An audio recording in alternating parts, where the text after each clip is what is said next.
প্রচলিত জন্ম নিয়ন্ত্রণ পদ্ধতিগুলো শরীয়তে জায়েজ কিনা?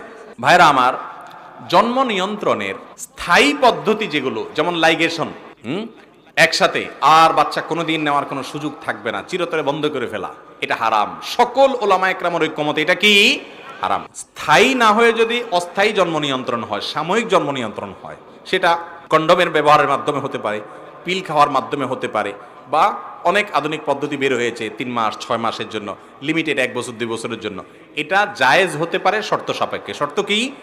এই জন্ম নিয়ন্ত্রণের উদ্দেশ্য যদি হয় যে এই মুহূর্তে একটা বাচ্চা আছে, আরেকটা বাচ্চা হয়ে গেলে দুইটা মানুষ করা কষ্ট হয়ে যাবে, অথবা এমন জায়গায় বাসা আছে যে এই বাচ্চাটা এখন কোলেপিঠি করে মানুষ করার মতো লোক নাই, এঙ্গেজ আছেন তারা দুইজনের স্বামী স্ত্রী, অথবা তাদের জন্য কষ্ট হয়ে যাবে, অথবা স্ত্রীর শরীর অবস্থা এত খারাপ যে এখন আরেকটা বাচ্চা নেওয়া রিস্ক হয়ে যাবে, কষ্ট হয়ে যাবে, এই জাতীয় কারণে জন্ম নিয়ন্ত্রণ করা যায়, জন্ম বিরতি দেওয়া যায় অস্থায়ী পদ্ধতিতে।